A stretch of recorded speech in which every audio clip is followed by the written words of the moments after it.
Bari și mergem să căutăm un Apple Store sau ceva magazin de unde puteți să luăm un trepied ca să reușim să filmăm toată excursia.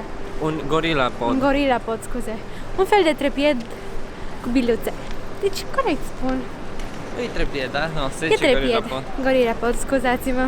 Mergem să căutăm un Gorilla Pod și am prins o vreme superbă. Mi-era frică că o să fie frig, dar e chiar plăcut. Da. E călduț. Și ce bine că ne-am pus ochelarii de soare. Da. Am pus și la baby. Am avut eu de grijă de amândoi. Iar acum mergem să închiriem un scooter. Glumeam. Ar Dar fi chiar tare. oare nu se chiriază? Apoi Cred că cu s-a scuterul până localnicilor. acolo am face mult și ar fi frig. Ah. Nu închiriem scooter că ne este frig. Ai dreptate. Chiar am nevoie de un Gorilla Pod pentru că este foarte greu să-mi țin camera cu mâna fără să prinde ceva cum trebuie. Ne exersăm ceao. Vrei să zicem un ciao cât mai perfect. Ciao! Ciao! Ciao! Asta mi-a fost cam gay. Ciao! Sexy. The sexy ciao. Ciao. The gay ciao. Până plecăm de aici o să zicem ciao ca lumea. Am putea să facem toate felurile de ciao care există. Da. That feel good. Baby.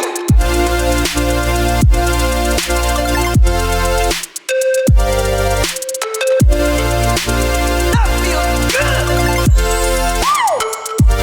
Baby. Nu am găsit Gorilla Pod. Da. Dar măcar ai testat toate obiectivele pe care ți le dorești. Da. Nu? Pentru Sony ăsta, nu pentru... A, păi da, se subînțelege. Pentru camera mare îmi doresc un Sigma 50-100. Pe care o să ți-l iei, F1.8. cred că înainte de ziua ta. Da. În orice caz, mergem la plajă, nu? Nu mergem la Apple Store? Apple Store-ul e în partea cealaltă. Atunci mergem la plajă. Ok. Eu am rămas cu gândul la un obiectiv. Mă te gândesc să-l comand când ajung acasă. Pentru camera de vlog, pentru că era prea tare. Da. Și arăta foarte bine imaginea pe Dar el. e și un pic prea mare pentru cameră. Da. Și ideea e că trebuie să comandăm neapărat un Gorilla Pod. Pentru că Și mi se n-am rupe găsit. mâna. Oriunde mergem, nu găsim. Așa că Gorilla Pod, dacă vă uitați la vlogul acesta, ați putea să ne trimiteți unul for free. Sigur. Sigur o să se uite Gorilla acolo. Dar cine e Gorilla Pod ăștia? Niște tipi care fac Gorilla Pode. Fac că mi-a mărțit mâna, trebuie să-l opresc. Wow, ce greu e. That feel good. Baby.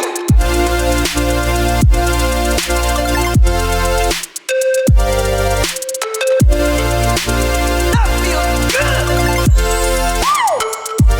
Baby. Și am ajuns la mare. Și Da. chiar e cald, Foarte ca cald. la mare. Eu nu mai pot de cald. Da, De ce trebuie să fie iarnă și să se facă noapte atât de repede? super Vrei să fain mergem asta. până acolo, aproape de mare? Oh. Am ajuns Da, la plajă pe plajă. după mult timp de umblat. Dar destul de nice. Am pus mâna în apă, chiar rece. Da? Da. O să încerc și eu. Oai, să faci o baie acum. Hai, hai. Chiar Da. rece. Da. E rece. E rece, e rece.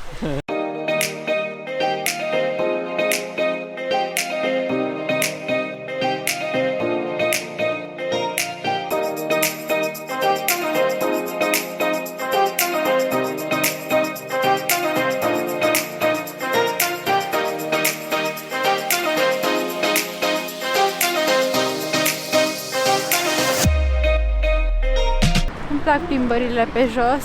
Un zi reușit, așa O e? zi reușită. Să mergem să mâncăm ceva bun. Da. Nu? Ne-am luat niște takeaway Takeaway. și mergem acasă să ne grăbim să mai prindem soare ca să facem și niște filmări cu drona.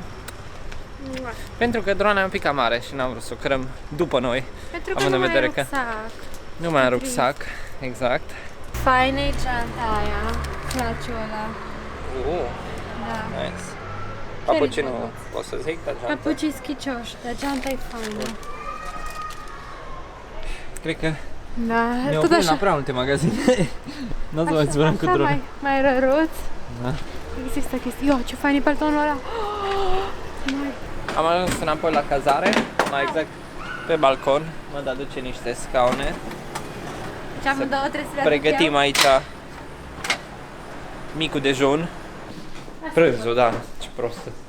Atunci când zbori și vrei să mergi departe, trebuie să ai mult spațiu liber ca să nu se piardă conexiunea cu drona. Că dacă tu ești sub o clădire și e o clădire foarte înaltă, atunci tu nu o să poți să mergi departe, că îți pierzi conexiunea cu drona. Și drona se întoarce înapoi. Da, exact. Bun, baby și instalează drona. Mai cred că este o oră de soare, oricum soarele deja este cam dus. Și baby zboară pentru prima oară în Italia, în Italy. Nu știu dacă are emoții, de obicei are.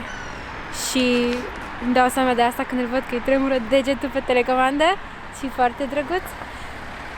Baby, ai emoții? Nu, deci astăzi nu are. So yeah, enjoy!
Da, am prins niște cadre chiar faine, numai că mi se tot deconecta drona.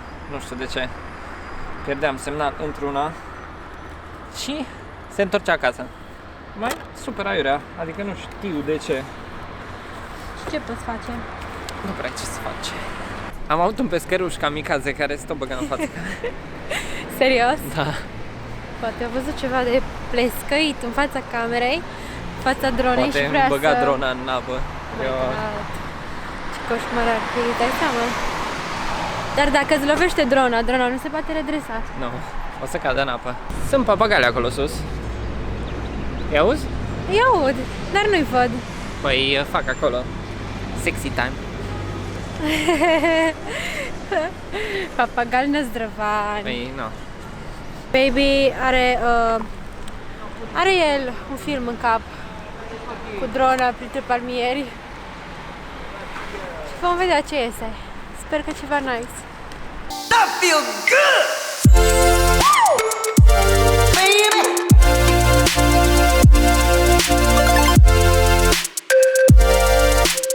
Cam atât pe ziua de astăzi. Exact. Ne-a cam ajuns cu toate Ne-am plimbat plimbările. mult, exact. Da. Ne vom plimba în continuare pentru că e doar ora 5, Nu chiar, 4:30. 4:30, 5 aproximativ. But anyway, ne vom plimba de data asta fără camera după noi pentru că ne-a cam ajuns. Ne vedem În vlogul mâine următor. sau în vlogul următor, exact. Ciao! Ciao!